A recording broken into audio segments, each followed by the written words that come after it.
കണ്ണൂർ കക്കാട് ഫ്ളാറ്റിന് മുന്നിൽ നിർത്തിയിട്ട സ്കൂട്ടറിൽ മൂർഖൻ പാമ്പിനെ കണ്ടെത്തി. റെസ്ക്യൂവർ എത്തിയാണ് പാമ്പിനെ പുറത്തെടുത്തത്. ആദ്യം ദൃശ്യങ്ങളിലേക്ക്.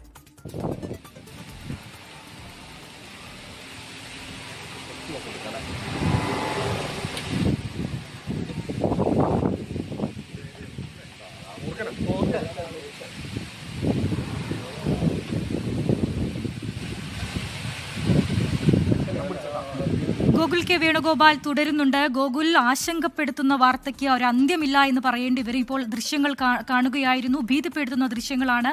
എങ്ങനെയാണ് ഈ ഒരു സ്കൂട്ടറിൽ പാമ്പിനെ അവരുണ്ട് എന്ന് തിരിച്ചറിഞ്ഞത്? എങ്ങനെയാണ്? അവർക്ക് പരുക്കൊന്നും പറ്റിയില്ലല്ലോ അല്ലേ?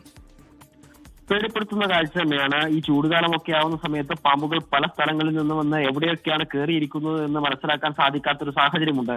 ഇതിപ്പോൾ പാമ്പ് ചീറ്റുന്ന ശബ്ദം കേട്ടത് കൊണ്ടാണ് സ്കൂട്ടറിന്റെ ഹെഡ്ലൈറ്റിന്റെ ഭാഗത്ത് പാമ്പുണ്ട് എന്ന് ഇതിന്റെ ഉടമ മനസ്സിലാവുന്നത്. കണ്ണൂർ കക്കാടാണ്.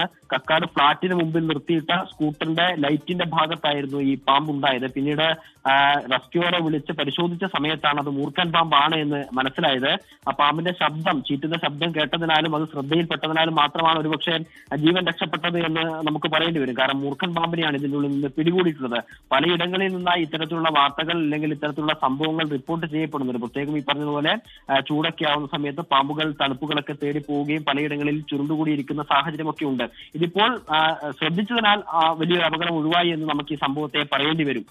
ജസ്ന പറഞ്ഞതുപോലെ തന്നെ ഈ അതീവ ജാഗ്രത പുലർത്തേണ്ട സമയമാണ്. കാരണം കൊടും ചൂടാണ്. അതോടുകൂടി തന്നെ പാമ്പുകളൊക്കെ തന്നെ തണല് തേടി ഇതുപോലെ ഈ വാഹനങ്ങൾ, ഒപ്പം തന്നെ ഹെൽമറ്റ്, ഷൂസ്, അങ്ങനെയുള്ള കാര്യങ്ങൾ. അപ്പോൾ നമ്മൾ അതീവ ഒരു എക്സ്ട്രാ കെയർ ഇക്കാര്യങ്ങളിലൊക്കെ തന്നെ എടുക്കണം എന്നുള്ളത് തന്നെയാണ് നമ്മൾ ഗൂഗിൾ പറഞ്ഞു നിർത്തിയതും നമ്മൾ പറഞ്ഞത് അത് തന്നെയാണ്. ചൂടാണ് പ്രശ്നം. ചൂട് കൊണ്ട് ഒരു രക്ഷയുമില്ല എന്നുള്ളത് തന്നെയാണ്.